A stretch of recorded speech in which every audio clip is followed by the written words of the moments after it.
No!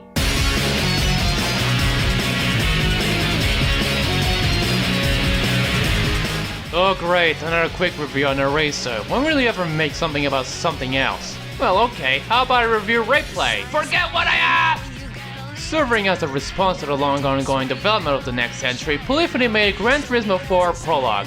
Quotes, as a preview of things to come. Released in Japan in 2003, Europe, Korea, and China in 2004, and North America in 2000 never. What do they have against the region between 3 and 4 anyway? Here's the intro, and goody! We're back to replay footage once more, all while Antidote's bullet plays. I can't wait to drive those pony cars. Let's go to arcade mode first, and oh, dearie me. It is so bare bones you can almost taste it. There's no other modes other than racing with AI or alone. You only change the difficulty in the options menu, which also changes the lap count, and the car list order is so out of place. Is that a freaking minivan? The Prologue game has 5 tracks available to race, all new to the series. You have Tsukuba and Fuji Speedway, aka the one with the skippable B corner, plus Italian Street Course, that track from Forza, and Grand Canyon. I'm trying to figure out what the hell that word is. Luip?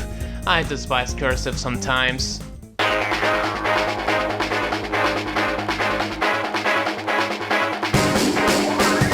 I'm not gonna go deep into the presentation nor the gameplay, as I'll explain in more detail in my proper Gran Turismo 4 review, but to summarize, if a bit washed out, the graphics look great, and you can see what the signs and advertisement in New York are actually saying compared to the main game. There, it's a gobbled mess. Signs? Oh god. While the HUD is different, it still has that GT3 aesthetic with the light orange lettering in some places. It served as a transitional step towards the light blue techno aesthetic that we know and love in the main game. The behind camera position is also lifted from GT3, but there is another behind cam which is actually my favorite. You can see what's right in front of you clearly, which this camera was used often. Sound is typical for a Gran Turismo game. They're good on average, but not like the real cars somehow. That Miata keeps haunting me once more.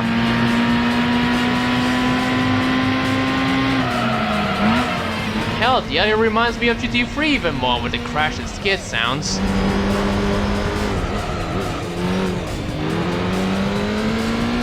All but one of the music tracks are composed by Taiki Kasha, with special guest Dakota Star for a few of them. It is less hardcore compared to GT3, but it's still a great listen. However, you hear better versions in the main game once I covered that. Oddly enough, the song 2K didn't return until GT6. Even more odd is that it only plays in replays. Almost gave me flashbacks to Forza 2. Feel dirty. Handling is improved from GT3, although I might say that it's rather streamlined if that's the right term. The street cars have heavier steering and tend to oversteer and understeer, sure, but they're easy to drive even without assists. The race cars are even easier too, so creepy, so light, even with the burnout at the start, they drive like a miracle. Kept thinking that I'm playing an arcade game, except modern race cars in real life tend to handle smoothly from what I heard. Dirt racing is a different story though. You tend to go all over the place as the roads are slippery and you might overdo the flick if you're not careful. Stop this crazy thing! Boy, the AI sure is super easy, barely inconvenient. I was playing on hard during the races, which is basically just medium in this case, and even the opponents don't pose a challenge. You just fly away from them, double 2 seconds ahead. It doesn't matter if your car is as balanced as the opponents, it still plays like Destruction Derby too. The only challenging race I had so far was when I drove an Interga Type R, and I raced with an Elise among others. Even then, it doesn't pose as much of that. Oh, what's this? What is this? Collision penalties? In my Gran Turismo game? Sacrilege! If I don't have an option to turn it off, at least put it to 5 seconds, darn it! Even for a game like this, arcade mode is still underwhelming, and how come I only have a handful of cars to drive? This isn't a CD, what's happening here?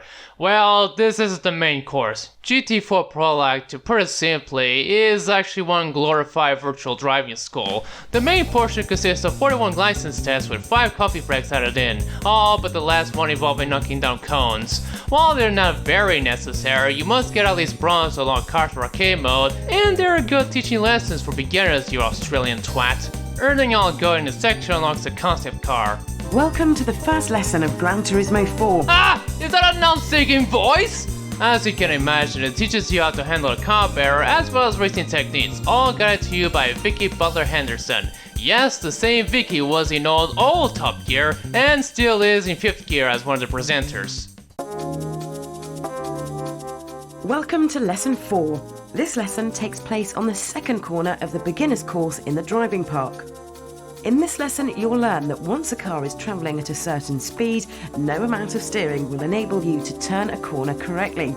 This is a basic aspect of car physics. What's this? The first 2 tests are not the start and stop straight ones. What's going on here?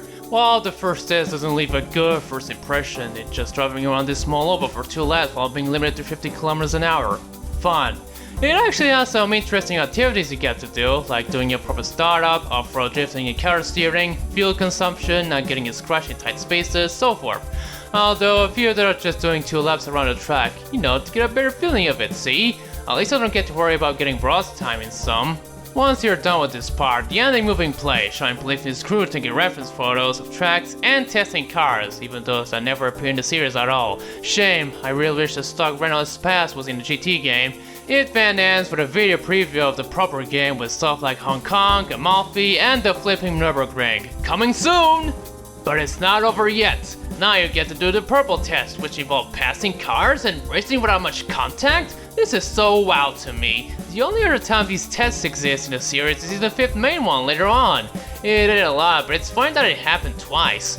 Oh fuck, the McLaren test, where you have to get the podium in 10 laps around Fuji, all while not making hard contact with other cars. Frustrating? Not really, I'd say it's rather tedious. 10 laps can take around 13.5 minutes, and if you crash to the latter half, you have to do it all over again. Ugh. There's also the Prius test, yes, the Prius test, where you mustn't go above 10 liters per 100 kilometers for most of the tests, or below 23 miles per gallon for all you imperial twats out there. The last 5 tests are just 1 lap time trials, much like the S-license tests. Whoa. Wait, that's it? Where are all the muscle cars? I was promised muscle cars in the intro, darn it! Oh well, Gran Turismo 4 Prologue, while a nice preview for the time and as interesting to me as seeing development versions of games and even Windows OSs, can be finished in less than 3 hours, more if you're hunting for gold. Like I said, it's a demo with a driving skill, so don't expect much from this, unlike 5 Prologue. In today's contest, it's more of a collectible these days, also cheap to buy in physical form. It's so nice to be back as a Necris for this year. Haven't been this way since 2 years ago.